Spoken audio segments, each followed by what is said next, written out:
Don't mind if I do. Well, welcome back. Slight change of surroundings. First of all, my apologies for the slight delay in this final build video of the Maverick. I've been very fortunate to have been on holiday and very then unfortunate to have picked up COVID.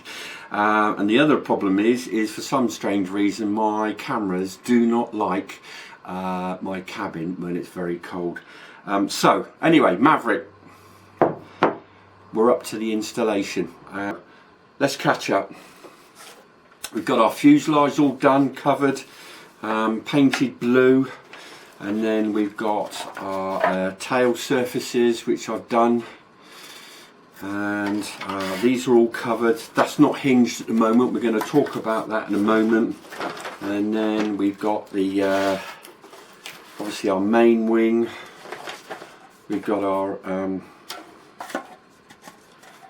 flaps, and then we've got our wingtips. So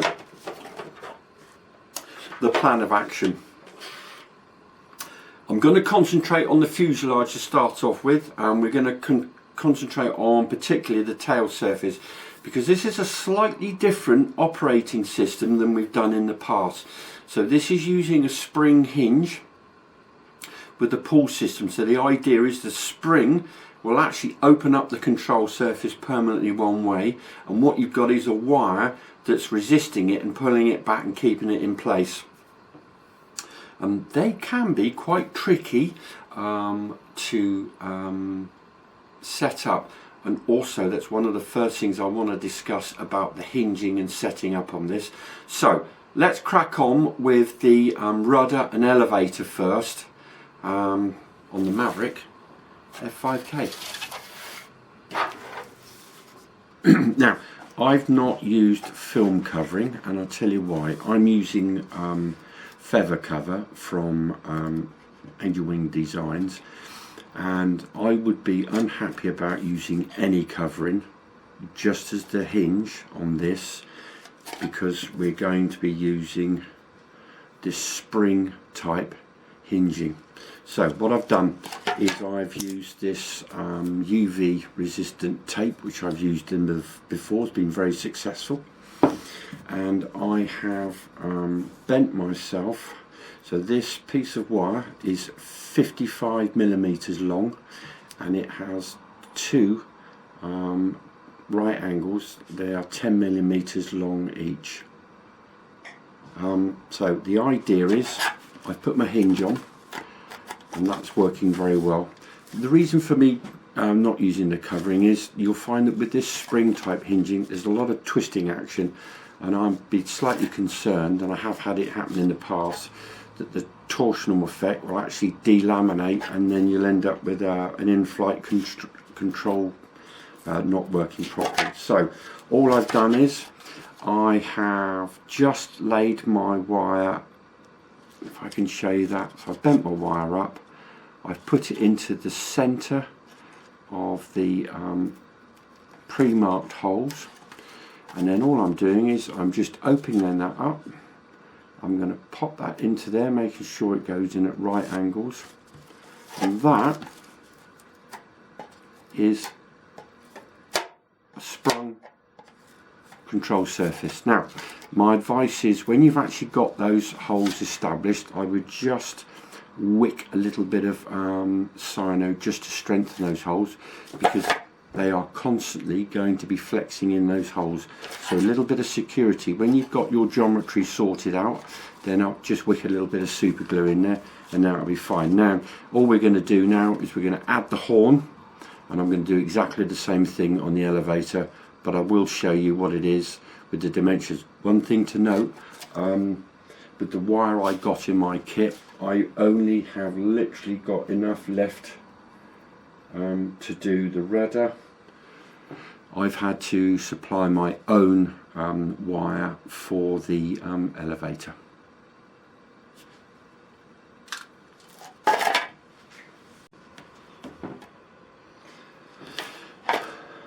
Okay, so I've done the elevator, exactly the same. Now the next thing we've got to do is add in the horns, and you'll notice they are different sizes. So the long one, this long arm, that is for the elevator, and the short one is for the rudder. And also a little bit of advice, before you glue these in, just give this surface here a bit of a lick with some sandpaper. So I'm going to put those on, and then we're going to look at installing the servos in the fuselage. Okay, so the next thing we're going to be doing is the fuselage, installing the servos. So I have chosen these Kingsmax. They are KM04MD.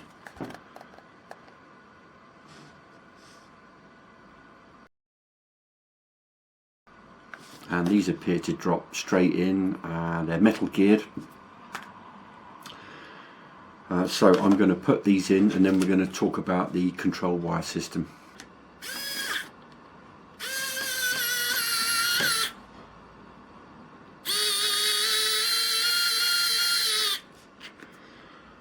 Tell you what, I can't recommend these enough. I got this off of Amazon, it was cheap, 20 quid I think it was. IFU, electric screwdriver, rechargeable, absolutely cracking. Right, I have my two servos installed. Now, we need to have a brief chat about the process of how, in my mind, I'd like to assemble this. So the idea is of this that's going to happen is we are going to be inserting a small cable that's going to run all the way through back to the control surfaces, and as we know already, the control surfaces have a preset spring on them. So what we need to do with this particular system is it got these little crimps. So the idea is that you're going to feed the wire through, then back round through, which sounds a little complicated, I will talk you through it, and then we need to crimp it in place. So of course it's going to be quite critical that we get the lengths of these right. Now this might not be everybody's cup of tea, but this is the thought process to which I'm going to do it. I'm going to feed these wires through first. It does say in the instructions that down at the tail end for the rudder there's a little bit of an exit tube. Now it says stick that in. Well, all my argument would be is if you go and stick it in and you haven't got the angle quite right, you're not going to know the angle is going to be right until you've got the wire fed through, because if the angle's not quite right, the wire is going to rub on the inner surface and the outer surface of that tube. So what I'm suggesting to do is I'm now going to feed the wires through, and then I'm going to connect the rudder one first, and then add the protective sleeves on the inside. Then I'll come back to you, and then we're going to talk about how I'm actually basically swaging, a micro swage, and then how I'm going to do the other one. So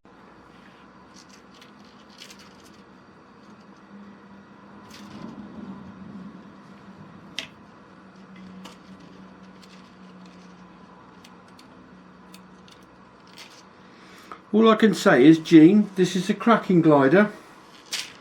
Can I just say, mate, you wait till you get older and you'll find some of this stuff ain't quite as easy you thought it was when you were in your 20s. Right, so I've fed it through. I've got the ferrule in place. I've slid the ferrule on. I'm now going to feed the cable through the servo arm. Now, don't get a lot of cable with this, so don't go mad. Right, so I fed that back in.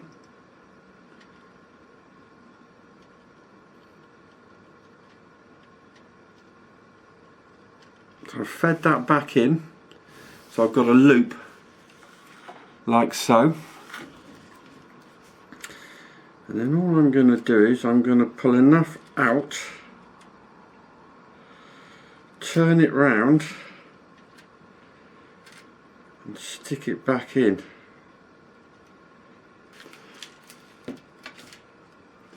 So I've pulled that through, and what I'm going to do now is I'm now going to crimp this. Let me show you that end. So that's actually, see, that's gone through backwards. So I'm now going to crimp this with a pair of pliers.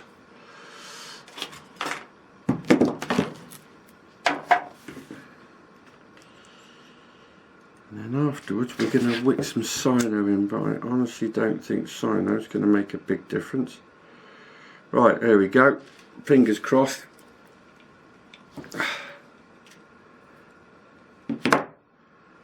Well, that's not coming off. And just to tidy it up now. Now, the setting up. What I've done is, I've clamped that, and can you also notice, I've shimmed this, so it's got a little bit of offset. It's about, I don't know what you call that, 4-5 degrees.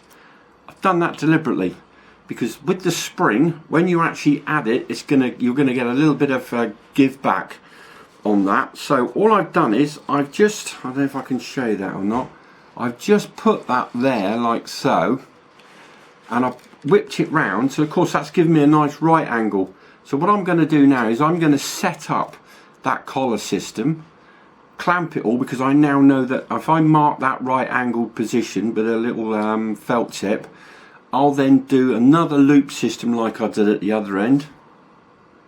Fingers crossed that should be fairly close. I won't show you while I'm doing it in case there's some swearing goes on. Right, so I don't know if you can see this or not, but I've pulled a little bit of tension on. Not a massive amount, but I pulled a little bit of tension on, and I've made the loop. Let me give you some idea of the dimensions on it. Oh, I can't because I've used it. I think I've got about a 50mm from the ferrule to the loop, because remember we've got to loop it over the end, so we don't want to make the ferrule too tight up towards the horn, because otherwise you won't be able to fit it on. So fingers crossed. There you go.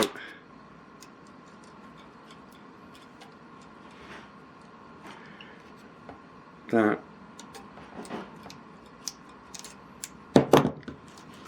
should be that. Right, what can I say? The last couple of hours have been a bit of an adventure, and let me tell you what happened. The rudder with the cable, as described, absolutely superb, and you've seen that video. When I came to do the elevator, that was going very well. I got it set up and then operated it 2 or 3 times, and there was an almighty great twang, and the little cable that's like a it's like a twisted strand cable broke. Now, and it broke right over the horn, and it's made of this material. Now, I'm fully prepared to accept that that might have been my mistake, that I might have over crimped it, but it broke.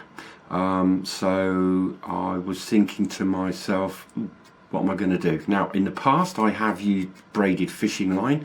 That works very well. I literally just quickly grabbed the bottom string off a guitar and used that. So exactly the same. So the process is exactly the same. Now, one tip I would give when you're doing the elevator, make sure that your servo arm is the one that's the furthest away, because the horn is lodged inside the actual fuselage. You're going to need a little bit of extra space to do some jiggling. So hopefully, if you're watching this video before you actually do start the control wires, make sure, and I would say that make sure that you're on the, basically if you're looking down on the left hand side, so that will give you that little bit of wiggle room between the servo. So what I mean is the servo and the bulkhead, because otherwise the other one is a little bit too short to do any jiggery pokery. Anyway, we're going. So the next thing we're going to move on to is the flaps and aileron connections. They're fairly simple. So what I'm going to do is I'm going to set one up on the ailerons, but then we need to talk about what I'm doing with my flaps. I'll get back to you. Right, little top tip. I've just done that same taping method using this UV resistant tape. Now I've come to put the horns on. You've got to be very careful because there's two different types of horn.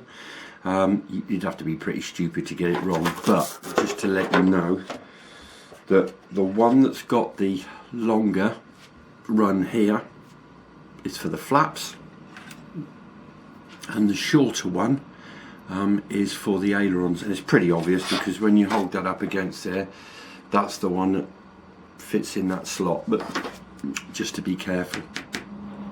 And again, just make sure that you give this area here just a little bit of a sand before you put it in. Okay, ailerons taped, but a steel ruler across the bottom of the wing section, and now I've then added this push rod. I've got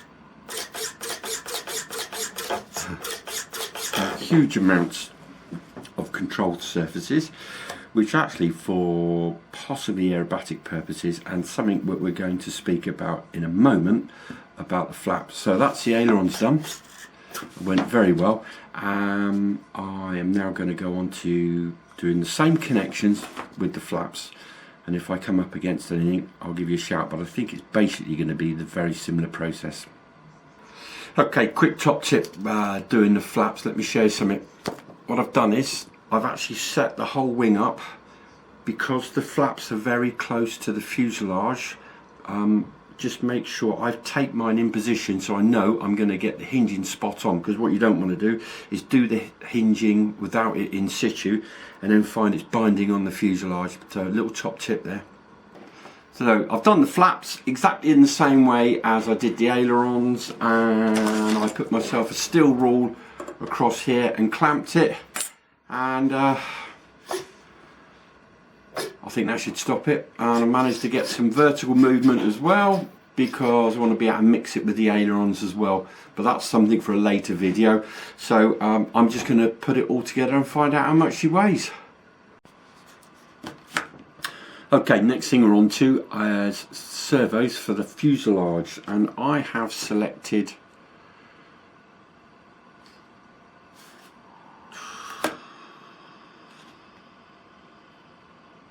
right, hang on, let's delete that.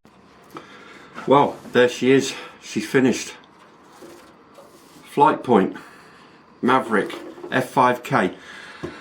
Very easy model to put together, to be honest with you. It wasn't that difficult. Very pleased with how it all went together. I must apologise for the slight delay in the build thread because I did go on holiday and then unfortunately caught COVID.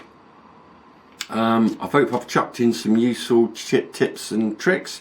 One thing I would say, well, in fact, two things. So this is going to be a bit like the Spanish Inquisition. The advice on using the sino just to tighten up the hot slot holes on your plastic servo arms, don't do that. That will make the arm brittle. I would use U-hoop pour. If you've got a little bit of slop on your control horn, just use a little bit of U-hoop pour in that area, because there is a slight difference in the wire on the arms and the diameter in the hole of your arm. Don't use sino. Sino makes the plastic brittle, and then you'll find that not now but a few months down the road all of a sudden that's going to snap off, and for no reason at all. The only thing I would very impressed with the laser cutting with this particular glider.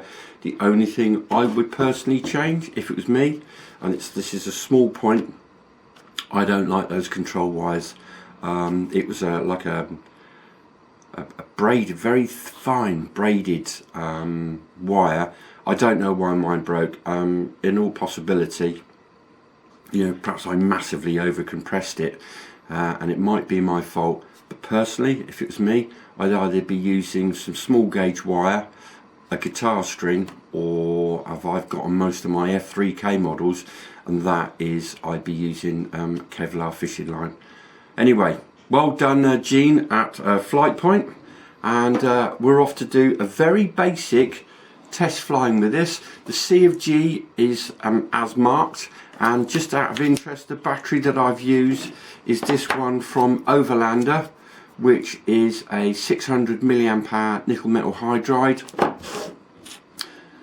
First test flight is going to be dead basic because I've got some experiments I want to do with this, which I think people might find experimenting. Anyway, thanks for watching. I know this has been a little bit long, but holiday, COVID got in the way, and I look forward to showing you something slightly different on the next build video.